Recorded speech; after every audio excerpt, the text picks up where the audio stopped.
Olá, amigos! Um enorme prazer estar aqui com vocês novamente, à frente do podcast do Oncoguia, trazendo para todos vocês conversas que informam, que inspiram e que, acima de tudo, transformam.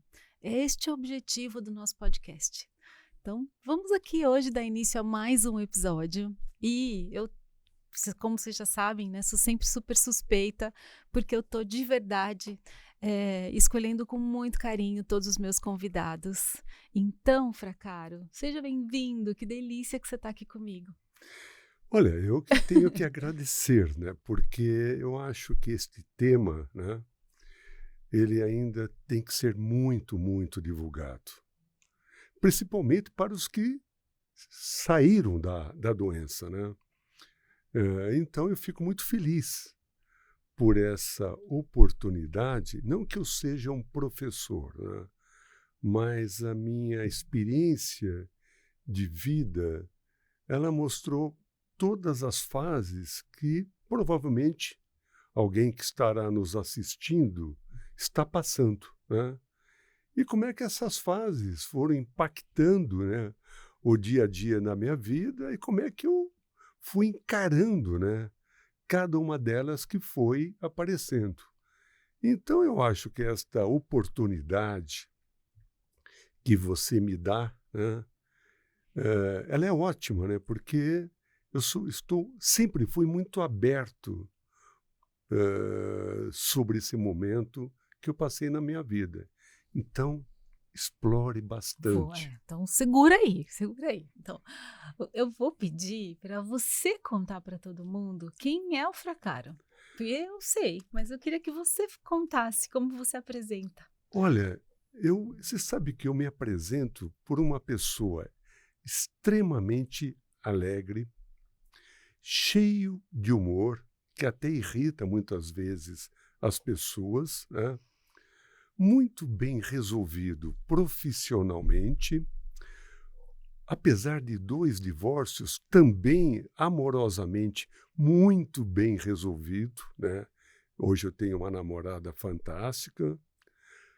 Em termos de família, incrível, né, 2 filhas maravilhosas, que foram os meus alicerces no momento que a doença veio até mim, mas que estamos vivendo numa harmonia que, sabe quando você está fim de festa, que está tudo bem?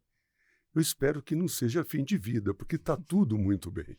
É assim que eu defino o Fracaro. Quantos anos?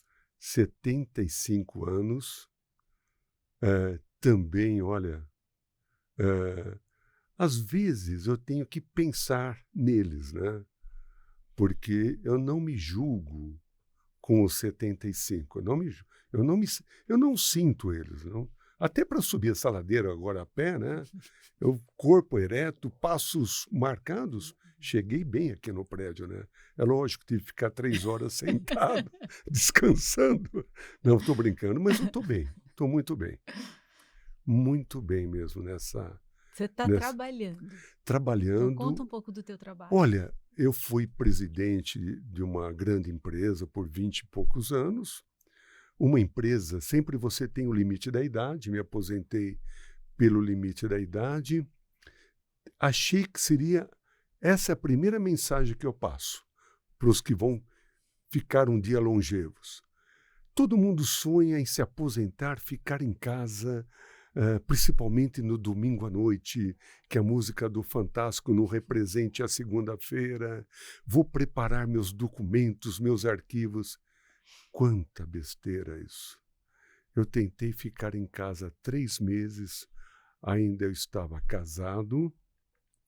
Eu acho que na minha ausência, que é normal de um executivo, a minha esposa na época, ela tem uma ONG de cachorros vira-latas, ela aprendeu a falar com os cachorros. Então, de repente, eu estava escutando para mim: senta, levanta, deita, dorme, come. Eu falei, não é possível que essa linguagem para mim era, né? E tem uma outra coisa que eu sempre falo. Eu levantava cedo para ler o meu jornal, mas é interessante. Quando você está em casa, a casa tem uma rotina, né? Você não sabe qual a rotina.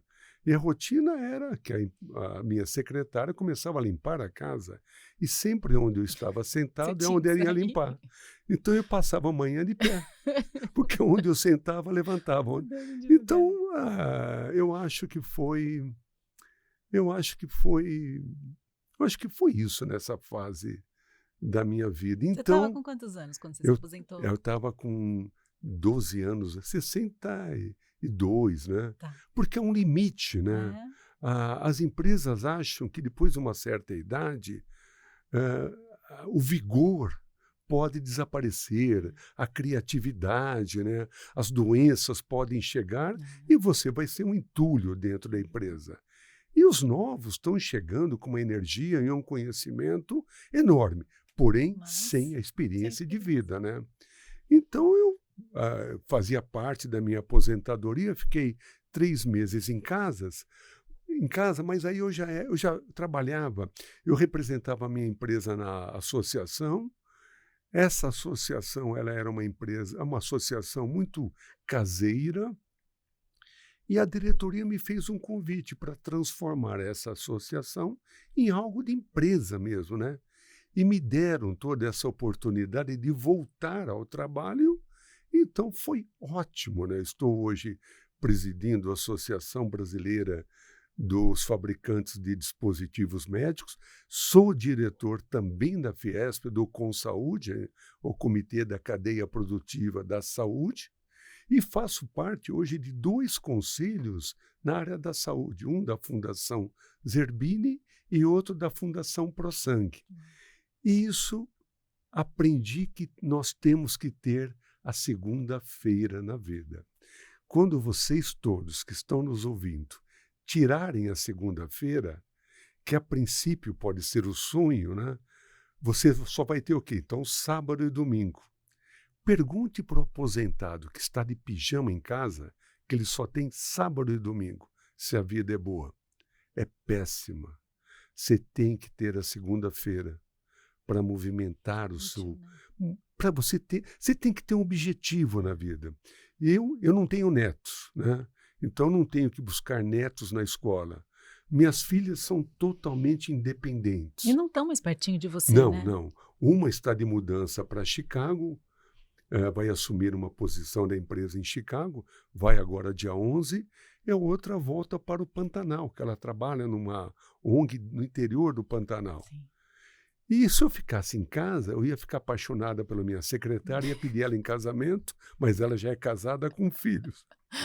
Então, eu falei, não, eu preciso, eu estou ótimo lá na Fiesp, tem uma velharada. Você não para quieto. Não né? paro, não para quieto, eu te acompanho, eu falo, eu não paro, mas você também não. Mas como a vida é prazerosa, é lógico, né, que eu estou vivendo um trabalho que eu faço, que eu gosto. Esse é um segredo importante. É você descobrir qual é o seu core business que está dentro de você. Que conecta, né, e fala, e é essa conexão que eu vou ter que vender para alguém. E a Bimo quis esta conexão minha, que é relacionamento, né? Facilidade de conversar, facilidade de fazer a política, viver no meio político, né? Então, e o fato de eu ter sido empresário por 50 anos aí, faz com que os nossos associados da minha entidade vejam em mim também um caminho para tirar dúvidas, porque eu também fui empresário, né? Sim. Então é um acúmulo só de coisas boas. Você está falando o quanto tudo se retroalimenta, né, Fracaro? Porque é isso, assim, é você se dedicar, mas aquilo que você vive também né, também traz coisas boas para você. É uma lição, né? A vida é uma lição. Para você ser você tem que ser um bom aluno, né? Porque se você for péssimo aluno, você vai chegar na minha idade e vai perguntar o que eu aprendi na vida? Nada. Mas eu aprendi muito e continuo aprendendo. Porque eu trabalho com muitos jovens, muito. Eu tenho 19 funcionários, a maioria são jovens, né? Então você tem que ter um jogo de cintura para trabalhar com essa juventude, né? Porque não é só a tecnologia, né?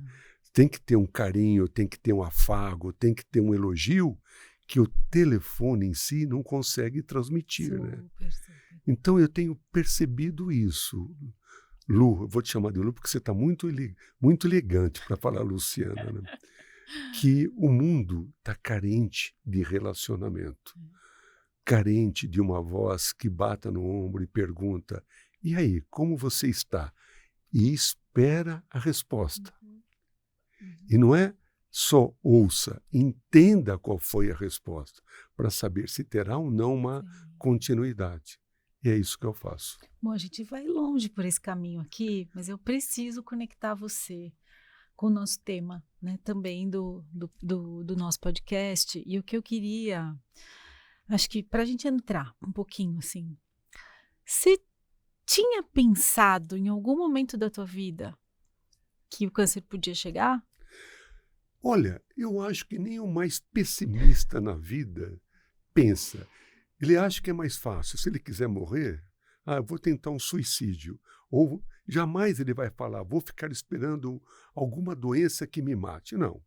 Então, Lu, imagine. E ele veio num momento que eu já estava vivendo esse momento que eu descrevi para você agora, Tava tudo né? bem, né?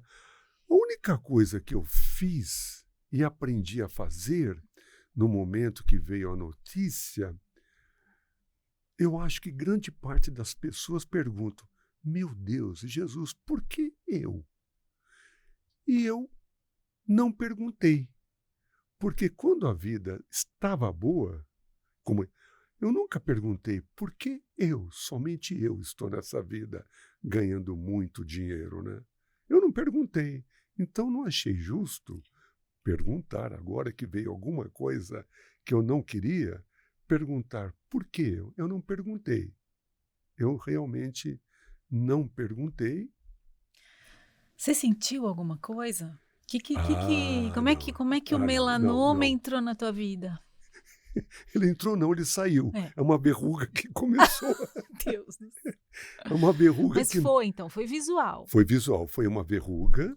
Eu tinha tido, é lógico que eu vou sempre numa dermatologista por uma questão de vaidade. Essa dermatologista, ela não é só cosmética, ela tem um viés no tratamento de doenças da pele. Então, eu já tinha tido alguns melanomas casuais na perna, no braço. Você tirava. Aquilo, Ia para biópsia. então, tirava aquilo. Alguns deram uma coisa mais complicada, mas fazer aquela cirurgia exploratória, né? Nunca tinha tido um grau de uma que me chamasse, ou chamasse a atenção da dermato. Nessa verruga que não parava de crescer aqui na minha testa, eu até na época eu brinquei em casa, eu falei, por que meus cabelos não crescem com essas mesmas células? Brincando, né? Sim. Mas eu achei que ela estava crescendo e sangrava com facilidade. Foi quando eu fui na dermato, ela constatou, ficou preocupada, tirou, mandou fazer uma biópsia, né? E quando ela fez a biópsia, aliás, teve um momento que eu devia ter percebido antes, Lu, porque eu estava com um caroço no pescoço. Eu lembro dessa história, né? Que parecia história de cachumba, né? E aí eu pensei que era cachumba, né? Eu até fui num bom hospital, ele falou, olha, pode ser cachumba, porque a pessoa que me atendeu estava com essa... E aí fiz um exame de cachumba, que demorava 7 dias, só que nesse meio de tempo, né, a verruga estava crescendo um pouco mais, e aí ela tirou, fez fazer a biópsia, veio o resultado da cachumba, que não era cachumba, né? E aliás, quando eu comecei a fazer o teste da cachumba, eu tinha uma viagem marcada no dia seguinte para a Alemanha, né? Então a verruga estava crescendo, mas eu tinha certeza que era cachumba e fui viajar com a cachumba e a verruga crescendo. Só que na Alemanha a dor do pescoço começou a aumentar. Olha. Eu não conseguia dormir. Aí tive que tomar um remédio, um analgésico, e quando eu voltei, a verruga estava grande. Aí então veio o resultado da cachumba, que não era cachumba.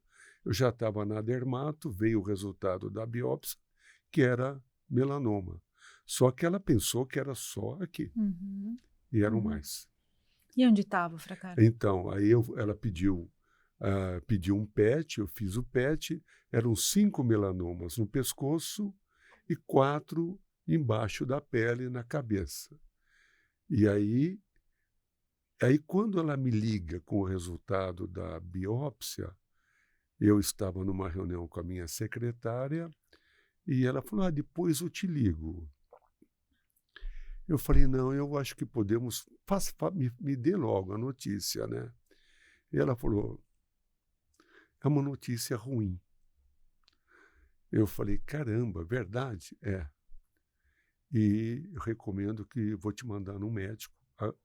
Eu, Ela seguiu pelo telefone mesmo, você ela quis falar falou, com ela porque por eu quis falar, telefone. falou: olha, você tem que ir ao médico urgente.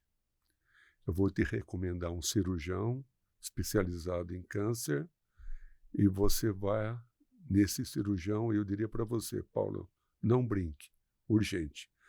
Até então, eu fiquei com uma preocupação, mas eu não tinha ideia. Ainda você, sabe o que acontece? Ainda você está...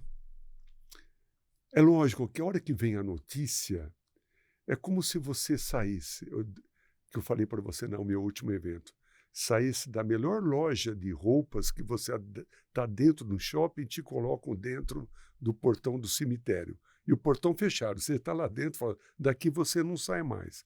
Tem uma série de coisas, né, que você demora para absorver e você parece que é um atestado de um problema muito grande que você vai ter que enfrentar.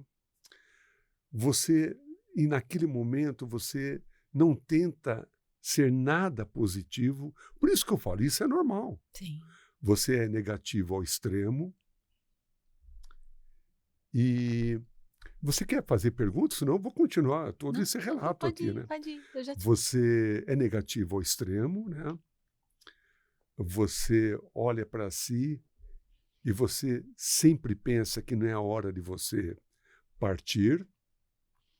Ou seja, vem a conexão imediata com Vem, morte, né? Natural que vem, você faz essa história vem, de pensar dentro do vem. E cemitério, eu né? estou na área da saúde, É. mas eu não tenho a mínima ideia de tratamentos que poderiam serem utilizados para mim. Mas tem uma coisa que eu fiz antes de ir no médico, que eu chamei... aliás, quando ela me deu notícia, eu chorei na frente da minha secretária. Chorei, solucei, chorei mesmo. Ela foi buscar um copo d'água, todas aquelas coisas. Estava no final do dia, fui para minha casa, chamei a minha família, não escondi, minhas filhas, cada uma morava nas suas casas, fiz uma reunião, chorei muito. E aí eu falei: eu estou marcando uma consulta, e foram todos para a consulta, para um cirurgião. Então, a primeira coisa que eu aprendi, né, é apoio familiar. E como eu tinha um trajeto de 10, 15 minutos, eu fui rezando. Sei rezar? Não. Mas a pessoa que está lá em cima tem ótimos ouvidos, né? Independente onde o celular está naquele momento, né? A pessoa vai escutar.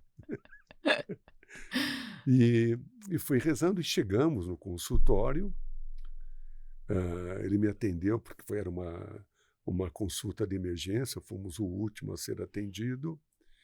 E eu senti que ele ficou com o resultado do PET na tela do computador, e ele ficou, eu acho que uns 5, 7 minutos olhando aquilo. E é lógico que isso vai aumentando a sua preocupação. Foi aumentando, mas ainda... E aí ele vira para nós e fala: olha, não posso fazer cirurgia. Não é caso de cirurgia. E aí eu falei: tá bom, então fiquei aliviado. Falei: ai, que ótimo. Posso fazer? Então o que é? Rádio, químio? Ele falou: também não vai ser eficiente. Falei: caramba. E agora? E agora? Ele falou: vou te mandar para um outro médico E você vai agora, que ele vai te ver. Ele pegou o telefone, ligou para o Rafael e pediu que atendesse. Já eram umas 8 horas da noite. E lá fomos para o Rafael. E ele falou, olha, eu não posso fazer uma cirurgia porque você tem muitos melanomas e eu não sei quantos mais poderão nascer em você. Já isso você tem, parece, pode ser uma metástase. Eu teria que abrir o seu pescoço e até a sua cabeça. Isso não dá resultado nenhum. E, Frà Caro, nesse momento o que você sentia era dor, Então, de sintoma físico. Então, eu já estava... os melanomas do pescoço estavam começando a pressionar a carótida. E o que eu senti na Alemanha é esse caroço pressionando a carótida. Então, hoje eu percebo que eu devia ter melanomas muito grandes, porque ele formou um caroço que parecia uma cachumba, né? Pressionando as carótidas. E aí fomos para o Rafael. O Rafael projetou e pela primeira vez eu vi a minha imagem, né? Parecia uma árvore de Natal, né? Isso do PET? Do PET, porque eu vi que fica um amarelo cintilante na imagem. Então vi um monte de luzes aqui, um monte de luzes. Eu falei, nossa, uma árvore de Natal e já estamos chegando. Era setembro, né? E aí ele não falou comigo, ele pediu que eu fosse me pesar. Eu saí da sala e ele falou uma frase para minhas filhas. Olha, seu pai, 8, 9 meses, e o remédio para ele é qualidade de vida. Falou isso? É. Deem ele qualidade de vida e vamos tentar a imunoterapia. Tinha sido aprovada pela Anvisa em maio, era 2016, estava chegando no Brasil, e ele falou, vamos tentar a imunoterapia. Mas eu quero que vocês não comentem isso com seu pai. E ele falou, olha, mas estava doendo aqui. Ele falou, olha, então eu vou pedir autorização para o convênio, mas eu estou com dor muito forte aqui. Eu falei, vou te dar alguns medicamentos para tirar a dor. Peça para o convênio, está aqui o receituário. Mas eu senti alguma coisa assim, errado, porque quando eu cheguei em casa, as minhas filhas falaram, papai, nós vamos mudar para cá. Mas por quê? Não, nós queremos ficar junto. Falei, tá bom. E elas foram para casa, trouxeram tudo, armaram lá, minha casa é grande, se arrumaram, nós vamos dormir no quarto de hóspede, eu vou tirar férias do emprego, vamos ficar juntos. Tá bom. E você não estava entendendo nada? Nada, não entendia nada. E aí veio... Mas a dor começou a piorar.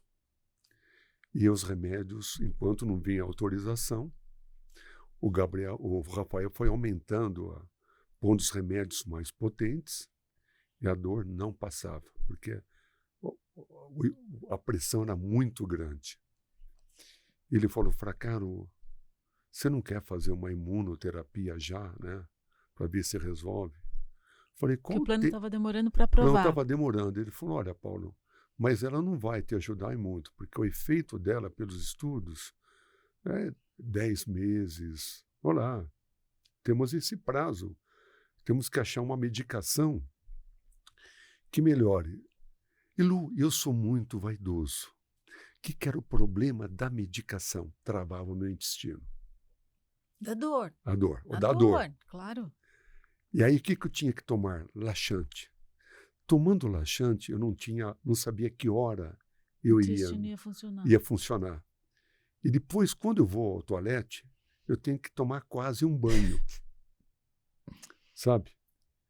E às vezes, posso falar uma coisa engraçada? É óbvio. E você sabe, às vezes os caras me criticam, né? Até o pessoal que está gravando é bom aprender, né? Por que tem que ter o banho, né? Uma água, né?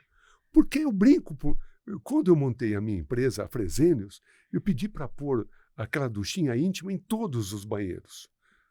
Mesmo do pessoal de fábrica, que eles não usavam aquilo. Aí um dia eu reuni todo mundo lá, eu falei, olha, por que ninguém usa, né?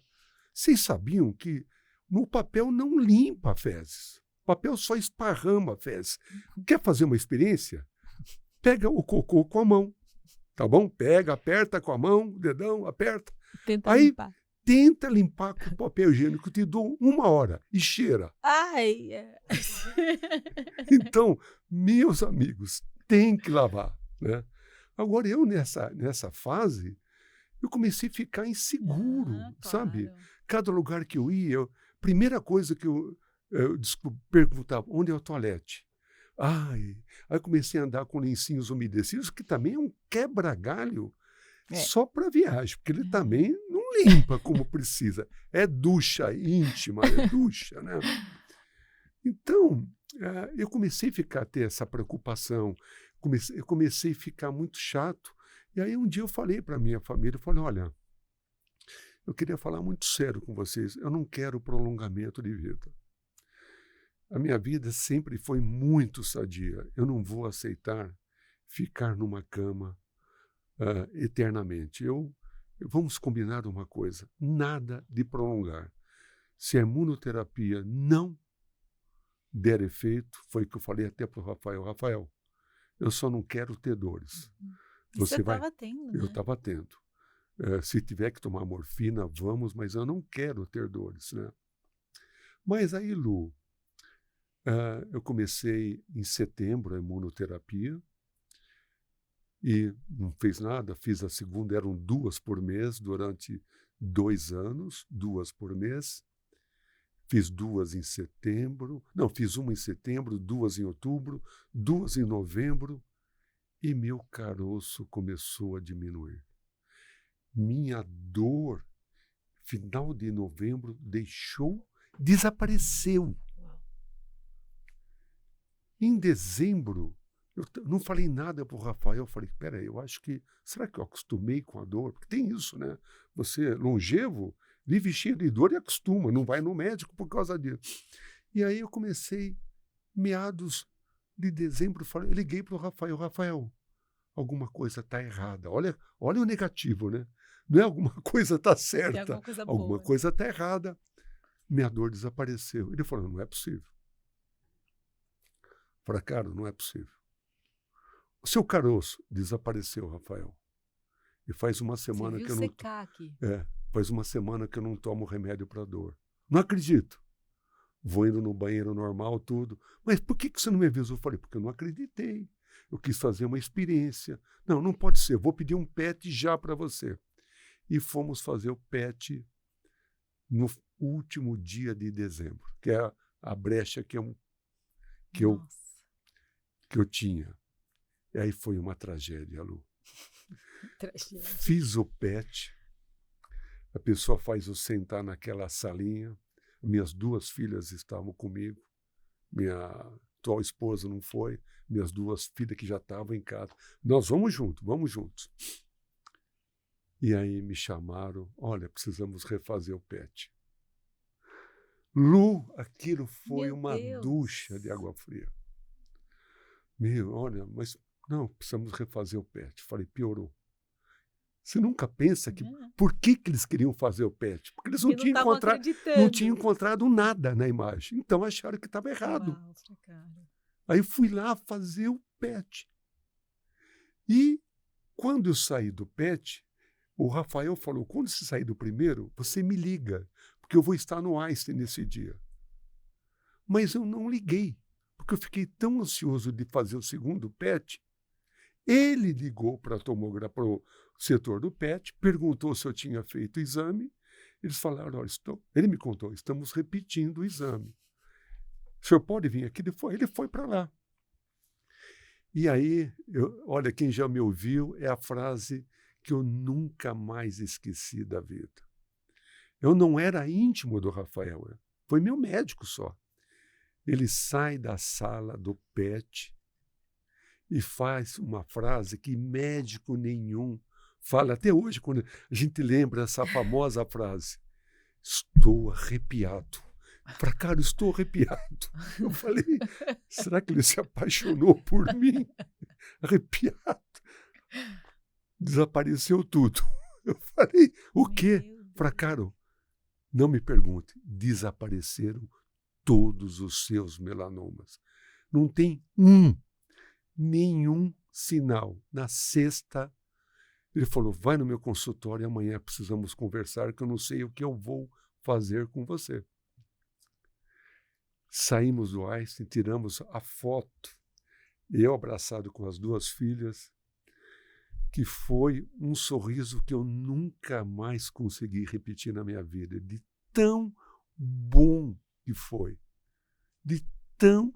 Olha, às vezes eu rezo para ganhar na cena, mas eu falo, é a segunda cena, porque a primeira eu já ganhei. Eu sei quanto custa, quanto as pessoas pagariam para ter essa notícia que eu tive. E aí, quando fui no dia seguinte, acho que foi numa sexta, na segunda-feira, eu fui e falou, Fracaro, eu fui analisar também o nivolumab, nós não temos histórico o que fazer quando o paciente é curado tão rapidamente. Você está tendo alguma reação, alguma reação negativa durante a aplicação do nivolumab? Eu falei, olha, Rafael, é a melhor coisa que eu estou fazendo. Eu descanso, durmo naquela cama, ponho meus e-mails e tenho conversado muito com as enfermeiras, porque eu sou função na vida de todo mundo. Estou percebendo que eu estou discutindo relações familiares, como planejar o futuro. Ele falou, você se importa em fazer as outras 42 sessões? Porque realmente a gente vai analisando. E assim eu fiz todas as sessões. De cada sessão que a gente saía, íamos jantar juntos. Tomávamos sempre um bom vinho. No início, porque poderia ser o último. E agora, porque estava sendo bom demais e merecia comemoração. E a coisa mais engraçada, para encerrar este tema, né? As minhas filhas já no final não iam mais, porque era uma diversão para mim. E eu ficava conversando com as enfermeiras. Elas não ficaram mais morando com você? Não ficaram, voltaram para casa. E nas primeiras, numa das sessões, a Camila, que é a mais executiva, ela aproveitava para dormir. E o médico sempre, alguma reação, a minha filha falava, muito sono no acompanhante. Todo mundo dormia. Aí passava aquele carrinho de doces, todo mundo comprava os doces, né? E aí, quando eu terminei, as enfermeiras fizeram uma festa para mim, não porque eu tinha sarado, não, para agradecer todos os conselhos que eu tinha feito na vida delas, né? Então, foi essa fase que, é lógico que você não vai perguntar da próstata, onde aparece? Estou tentando chegar lá.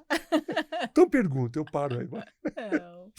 Não, mas eu acho que não dá, né? Eu preciso, assim, a riqueza, né, Fracaro, da tua experiência, e acho que o que eu acho que tem de muito importante e que se conecta muito, inclusive, com a proposta aqui do nosso podcast, é o quanto você traz esperança, né? O quanto tudo que você viveu, sabe, é muito forte com essa palavrinha esperança mesmo, provavelmente com todas as outras pessoas que hoje estão enfrentando uma doença como o melanoma, como o câncer, que ainda é tão assustador, né, Fracaro? E acho que tanto para o paciente quanto para a sociedade. Mas é verdade. Porque você desmistifica muita coisa, né? O Rafael me colocou em contato com um paciente e as minhas filhas na divulgação, né?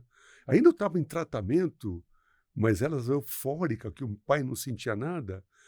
2 ou 3 pais e amigos delas também estavam nesse mesmo tratamento, infelizmente, num quadro mais complicado. Aí eu passei a ligar. Então, tinha 4 ou 5 pessoas que eu ligava toda semana. Um que o Rafael pediu, né? Paulo, você pode fazer parte, pode ligar para esse paciente, falar da sua experiência, né? Esperança. Mas, Lu, eu acho que muitas vezes a dificuldade que faz com que a doença fique pesada é que a pessoa não tem receio de abrir para a família e para os amigos. Aliás, até na minha empresa, eu não escondi nada. Eu não escondi nada. E olha, e cada vez que eu tinha que falar na fase inicial, que eu estava tratando, mesmo que tinha desaparecido, será que vai voltar? Não? Eu chorava quando falava, mas eu não tinha vergonha. Então, eu acho que essa divisão, né, dividir, né, esse momento, aliviou o meu peso, né, aliviou o meu peso. Eu não tive que carregar sozinho. Precisa, né, eu perdi 2 amigos nesse meio de tempo por outros tumores, que eu só soube dos tumores, eu ia visitá-los depois que eles morreram, porque eles não falavam. Poxa, eu sabia que era um tumor, eu falava, super fala para mim, né? O que você está sentindo? Não, uma infecção, caramba, você está perdendo peso, está cheio de hematomas, de punções que você teve que fazer. Mas são personalidades da pessoa, né? Eu acho que você abrir, né, e orar. Não interessa onde está o Deus. Eu lembro muito bem quando eu falei, eu ia para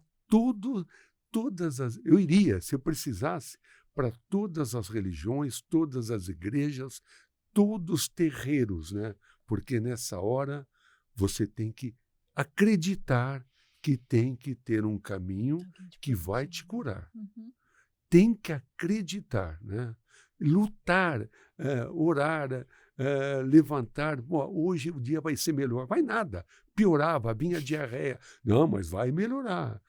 Tem que ter por mais que seja difícil na vida, sabe, eu acho que você tem que procurar essa força. Nem que seja no colo dos filhos, no colo da esposa. Amigos é para isso, né? Amigos não são amigos só para notícias boas, né? Os amigos estão lá para as notícias ruins, né? Sim. Então, eu acho que até viram pergunta da próstata. Teve o segundo? Então vamos. Teve o segundo? Como é que foi essa história? 2 vezes na loteria. Você sabe que no meio do tratamento... Mas foi no meio do tratamento? No meio do tratamento, em 2017, aparece o câncer de próstata. E o câncer de próstata, eu acho que aí tem uma série de fakes no ar, né? Muitas. Parece que o homem ele tem a vergonha, primeiro de ir no consultório, né? Porque ele... Mas você sente isso, assim, sei lá, rola de conversar mas em olha, grupo, mas rola, tipo, eu fico imaginando, assim, olha, sabe, se você senta com aquele grupo de amigos, assim, e meus amigos, surge esse assunto. Olhem para mim. Eu vivo no meio empresarial. Pessoas muito bem instruídas e formadas, mas morrem de vergonha de falar que, primeiro, que o xixi dele sai de pouquinho. Já começa por aí, que ele tem que a próstata está obstruindo. Segundo, ele tem medo de ir no consultório porque o único exame que é mais certeza possível é o toque anal. Então ele acha que a masculinidade dele, naquele momento, vai por água abaixo. Eu falo, o médico não vai contar para ninguém que enfiou dedos em você, não vai. Não vai fotografar o médico, não vai. Não vai. Eu lembro que um dia eu estava num exame, foi até interessante, e ele estava com, como é que se diz, com um residente, e perguntou se o residente, foi engraçado, poderia assistir o meu exame, né? Eu falei, pode assistir. Imagine, o que ele vai contar? Ninguém vai acreditar em mim. Né? E aí ele enfiou o dedo, né? Era um cara gordo, então já não é... Mas ainda bem, eu sabia que eu sempre fazia periodicamente, a vaselina dele era muito boa, importada, né? E aí ele enfiou o dedo e começou a explicar para o residente os movimentos que ele estava fazendo, mas com o dedo lá dentro. Aí eu falei, não dá para explicar na lousa essa parte, né? Do que ficar com o dedo, né? Com certeza. Ele deu risada, né? E aí, então eu percebo, aí eu falo para os meus amigos, não tem nada de ruim. A única coisa chata é que a hora que você sai, né? Ele fala, vai se limpar. E você quer se limpar o mais rápido possível para não ficar apaixonado pelo médico, né? Você quer sair logo daquela sala. E essa vaselina importada, você tem que lavar porque ela não sai. E aí, o que eu percebi na vida? Né? Você fala, o longevo tem muita experiência, mas essa eu não pensei que eu fosse ter. Eu sempre ando erecto. Aprendi a andar, que mesmo velho, empinado. Mas o que te mantém empinado é o atrito do bumbum. Com aquela vaselina, lá o atrito foi pro beleléu. Então acabei ficando encolhido. Eu saí do consultório tentando achar meu passo e eu não achava. Então comecei a andar que nem a Gisele Bündchen, uma perna na frente da outra para fechar tudo. Cheguei em casa andando que nem a Anitta e também não achei o passo. Ou seja, é a única coisa, né, que eu chamo que é o lado ruim. E aí vem a cirurgia. Né? Então você descobriu e aí o foco foi operar. Não, um médico falou para mim, o meu médico, que era clínico, falou para Carol, você está numa certa idade, eu acho que você pode tentar tratamentos alternativos. Agora, você tem uma energia muito grande, então você pode operar. A operação tem alguns riscos, né? Quais são os riscos, né? Incontinência urinária e a impotência. E tem 2 tipos de cirurgia, né? Que é importante, a tradicional e a robótica.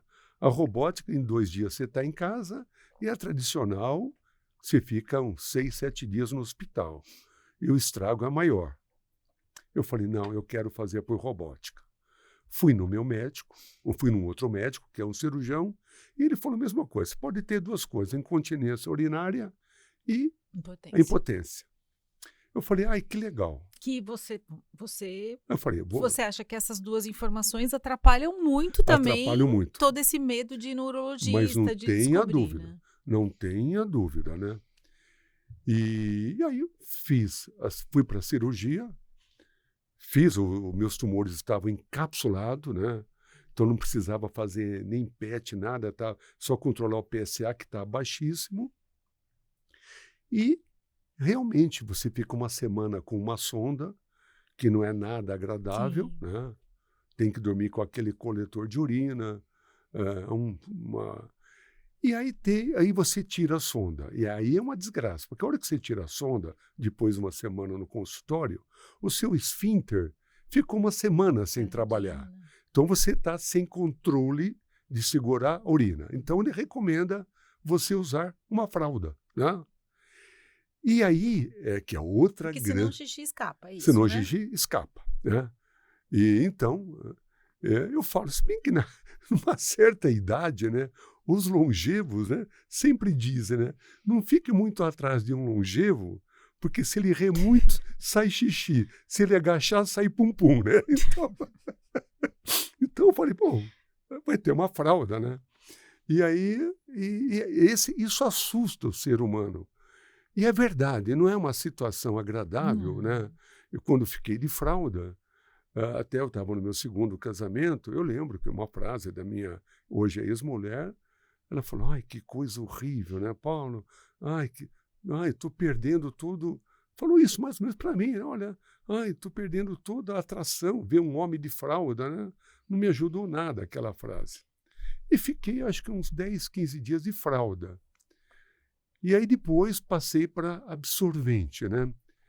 E tinha um absorvente pequeno, você tem que ajustar, porque o negócio do homem, ele muda de posição quando você anda. O da mulher está lá no meio, né? Mas o do homem, ele muda, né?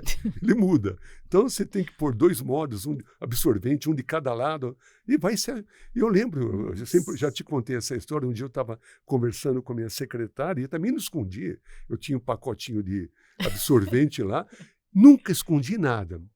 E ela estava assim, falando, o senhor acostumou bem com o absorvente, né? Eu falei, olha, acostumei tão bem que enquanto você perguntava, fiz xixi, você nem percebeu, né? Eu falei, é verdade? Eu falei, fiz um pouquinho, né? E aí vem agora a desinformação, né? Hoje eu tenho, nos últimos 15 dias, eu dei 3 conselhos para pacientes que tiraram a próstata. 3, que souberam, 2 foram indicações de amigo e outro foi indicação de um parente dele, que me conhece, né? Que queria que eu desse orientações. Lu, como faz falta esse tipo de informação? Super. Mas até para a área masculina, né? Os médicos deviam dar mais informação, né? Do que fazer, do que... Mas é que eu acho, Fracaro, que faz falta a sua orientação, a voz do paciente. Por isso que é tão rico, sabe? Não é à toa que as pessoas ficam tentando, que a família te procura, que os médicos pedem esse tipo de orientação, sabe? Porque eu acho que o médico ainda fica, talvez, com uma linguagem mais técnica, né?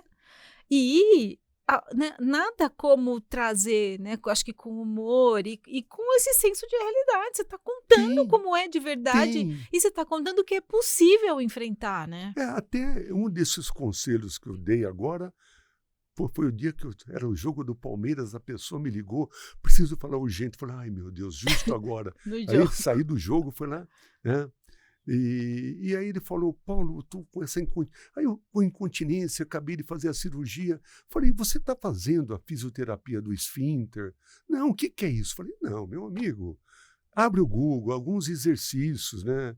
Sabe, para você aprender a fechar o ânus com pressão, alguns segundos. Aí isso pode te ajudar, né? Se isso não te ajudar, vai usando um absorvente, acerta a posição dele. E olha que interessante a história, né? Aí, olha. Presta atenção, pessoal. O outro, que é um alto executivo, falou assim para mim, mas o absorvente está me assando tudo, assando. Eu falei, mas você está trocando de ordem, de quanto em quanto? 1 por dia. Eu falei, não, meu amigo. A urina. Mas ele não tem a camada? Não. Você tem que trocar uns 3, 4 absorventes por dia. Passa uma maisena. É como se fosse fralda. Pega o Quadriderme, uma pomada boa, vai ficar tudo branco lá. Vai ficar bonito, vai lá. Você vê? Nossa, Fracaro. E sabe que a pessoa tem vergonha de ir na farmácia ou ligar para alguém, olha, eu estou com fralda, urina, como é que eu troco isso, né? Você vê que loucura. Eu falei, troca. Depois de 3 dias, ele falou, nossa, como melhorou a minha vida, né? É lógico, tá com a fralda, tem esse problema. Esse que me ligou no dia do jogo, também falou, Paulo, eu estou totalmente impotente, né? Eu falei, mas você tem vontade? Tenho. Falei, então tem solução, né?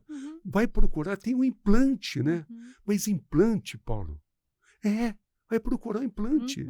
Tem implante fixo e tem aquele que tem uma bombinha, né? E olha, eu recomendo, como eu li todos, o fixo é melhor. Mas como é que eu vou andar com o pênis ereto durante o dia? Não, meu amigo. Você pode pôr ele de lado. Você usa um shorts em vez de uma cueca. Imagine. Então, tem tanta informação para dar que eu falo, meu Deus, sabe que eu tenho vontade de fazer um site sobre isso? Nossa, tinha que você ter o seu podcast. Sabe, eu pensei, porque... Mas quando você vai no assunto do implante, eu percebi que os homens não conhecem nada, as mulheres não conhecem menos ainda, e tenho essa informação já que se o marido falar, vou pôr um implante para reduzir minha incontinência urinária, a mulher vai pensar, não, ele vai pular, ele vai fazer outras coisas. Aliás, ele vai fazer outras coisas em casa de uma maneira muito melhor. Porque o envelhecimento, Lu, tanto para o homem quanto para a mulher, existe. É muito e para o homem é pior. Porque a ereção ela vai ficando com maior dificuldade. E o que vai acontecendo, né? É natural num relacionamento, você é jovem. A sexualidade ela vai espaçando, ela vai se transformando em amizade. Muitas vezes para os dois, em maiores vezes para a mulher e em menores vezes para o homem.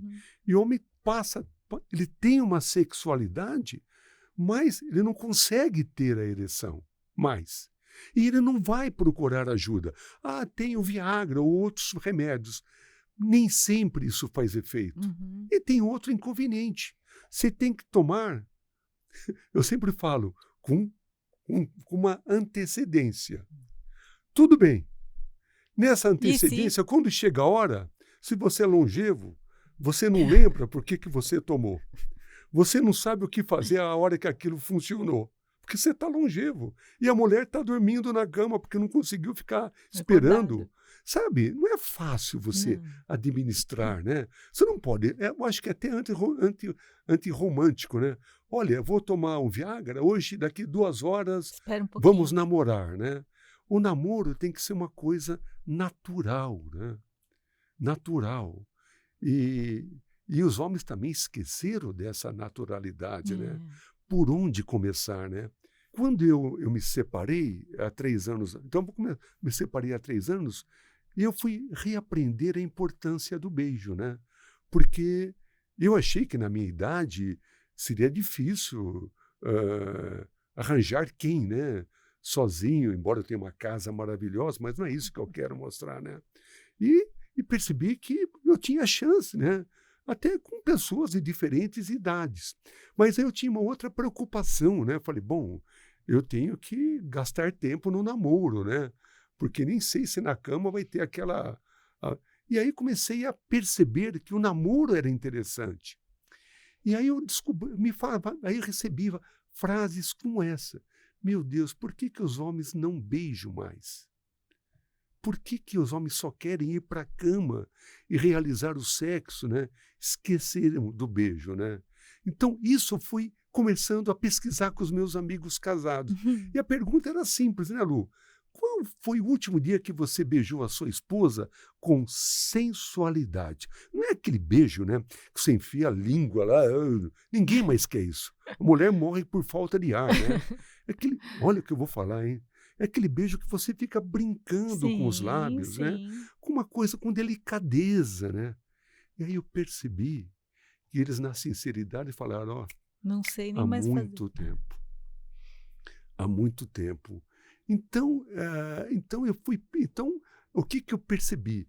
Esse amigo veio falar, né, que a mãe chegou para ele reclamando que o pai, depois da cirurgia, não estava mais conseguindo fazer nada. E eu conheço o pai, vai conversar com meu pai, falar essas histórias. Eu fui. Você foi? Eu falei, seu filho que pediu que conversasse com você. E aí, eu falei, vai procurar um médico, você pode ter um implante. Pergunta se ele foi, não foi. E está usando fralda, que tem incontinência urinária, né? E foi. Então, eu acho que esse preconceito com a sexualidade, né? Que é o que pode acarretar. Aliás, não é só com a próstata, é com a longevidade. Claro. A medicina tem muita coisa que pode ser feita, né? Então, eu gostaria muito de um dia, né? Você sabe, temos tempo ainda? Temos. Você sabe que um dia, nessa vida de solteiro, eu estava pensando até onde se eu iria precisar ou não de implante, mas eu sabia tudo sobre implante, né? E aí eu estava com várias amigas em casa numa noite, e aí eu perguntei, né? Falei, meninas, vocês teriam receio, né, de ter um namorado que tem implante, né? Porque nós homens não temos receio se você tem um implante mamário, implante no bumbum, implante nos lábios. Eu queria... mas o que é esse implante? Ninguém sabe. Eu tive que dar... Foi uma coisa muito engraçada, de repente, algumas meninas e mulheres ouvindo, eu que não sou médico, falando do implante, né? Falando. O desconhecimento era total, né? E mostrando que, provavelmente, para esses homens que chegam com uns 40, 50 anos, já com pequenas dificuldades, meus amigos, o que a mulher faz hoje na sua vaidade quando os seios começam a cair um pouco? Cair um pouco, ela espera ir até o joelho? Não. Ela Se ela tiver vaidade, ela corrige. É. E por que o homem tem que esperar que ele faça o xixi no pé? Porque ele já não pode corrigir antes. Né? Perfeito. Então, a medicina explora muito pouco isso. Né? É uma cirurgia cara? Mas eu também percebi que o convênio pode pagar, porque a impotência é uma doença. Sim, né? sim. Então, eu vejo que essa experiência minha, essa oportunidade que você está me dando, olha que delícia, né? Eu poder transmitir uma experiência de vida que pode mudar a sua vida. Se você for casado, tenha certeza que a sua esposa vai agradecer. Olha, vai agradecer muito, né? Por tudo que você poderá fazer para que essa sexualidade aflore novamente no casal, né? Porque amizade é importante, mas se você puder agregar também um pouco da sua sexualidade, né? Sabe, tente beijar um dia. É lógico que ela vai perguntar o que você fez de errado, mas não tem importância. Vai lá, brinque, você vai ver que delícia que é. Essa história do beijo, né?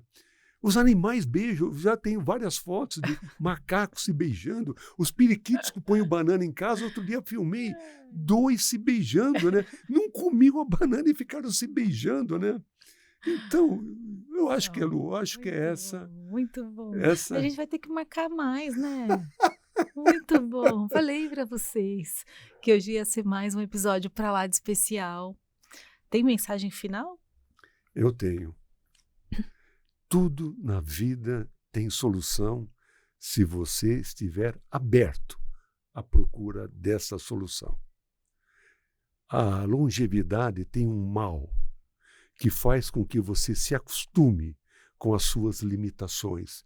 É uma dor nas costas, é uma dor na perna, é uma unha micosada que você não liga, é um fio de cabelo que está saindo pelo nariz que você não liga, é tártaro nos dentes que já não passa mais fio dental. Tudo você acostuma e isso é ruim. Pelos tártaros você tem doença, pelos fios saindo pelo nariz e pela boca se transmite um aspecto pouco saudável. Qualquer dor que você não tratar hoje, amanhã ela pode virar crônica. Tudo tem solução. Olha, eu estou com 75 anos. Né? Dizem que o motor do Fusca, antes de fundir, puxa, fica leve, corre pra caramba. Espero que o meu motor não vá fundir tão cedo, né? Procure. Mesmo que você não tenha um bom convênio, vá na fila do SUS. Vai demorar 6 meses, não tem importância. Se você não entrar na fila, daqui a 6 meses, você vai estar com dor e não fez a consulta. É isso que eu falaria. Reze, tenha amigos, humor. Muito obrigada. Muito obrigada. Até breve. Muito obrigada. Até breve. Até breve para todos vocês também. Tchau, tchau. Tchau, tchau.